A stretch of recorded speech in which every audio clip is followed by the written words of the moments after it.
Hello আমার প্রিয় বন্ধুরা আজকে আমি একটা নতুন মোল্ডিং মেশিন কিনেছি। আগে তোমরা দেখে নাও, তারপরে আমি আবার বলছি।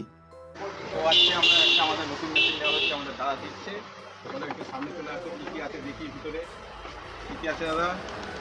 হ্যাঁ, কত কিছু খুলে দেখা যাবে। বলতে হবে না, কাটিং হুইল হ্যাঁ, আর দুটো 4টে কাটিং হুইল ফ্রি আছে। তিনটে 4টে তিনটে তিনটে ফ্রি আছে। ছোটো দেবে ইয়ে করে ওয়ারেন্টি কার্ড, আমাদের কী আছে এটা? এটা ওয়ারেন্টি কার্ড আর একটা কার্বন ফ্রি দিয়েছে।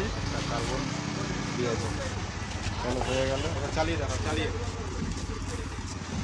এই ঠিক আছে, হ্যালো।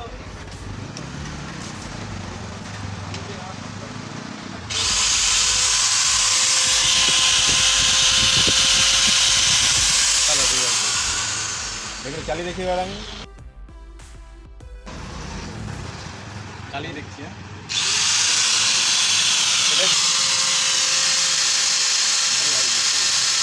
প্রিয় বন্ধুরা, এই নতুন মোল্ডিং মেশিনটার পাশে আর একটা মোল্ডিং মেশিন পড়ে আছে, সেটাকে আমরা ঠিক করতে নিয়েছিলাম এবং এটার সমস্যা হচ্ছিল, প্রচুর পরিমাণে গরম হয়ে যাচ্ছিল, ধরে রাখা যাচ্ছিল না। আর আমার এই সুকোমল ভাই ঠিকও করে দেন। আর দুবার আর্মেচার এবং একবার কিন্তু ফিল্ড কয়েলও চেঞ্জ হয়েছে। আর তোমরা তো জানোই, কাজ করতে গেলে বেয়ারিং এবং কার্বনের সমস্যা কিন্তু লেগেই থাকে এবং মেশিনটার বয়স প্রায় 2 বছর। আর এই সুকোমল ভাই বহুদিন যাবৎ বলছিল দাদা একটা নতুন মেশিন নিয়ে যেতে। আর ভাইকে বললাম, ভাই কাজের ফ্লো কিন্তু এই মুহূর্তে একটু কম আছে। আর ভাই ব্যাপারটা বুঝতে পেরেই সঙ্গে সঙ্গে বললো এই মেশিনটা নিয়ে যাও এবং যতটা সম্ভব পারো দিয়ে যাও।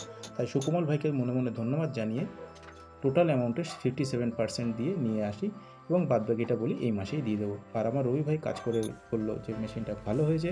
আর প্রিয় বন্ধুরা, তোমাদের কাছে মেশিনটা কেমন লেগেছে অবশ্যই কমেন্টে জানিও। আর ভিডিওটা ভালো লাগলে প্লিজ একটা লাইক করো এবং তোমরা যদি এই মেশিনটা ব্যবহার করে থাকো সেটাও কিন্তু অতি অবশ্যই কমেন্টে জানিও।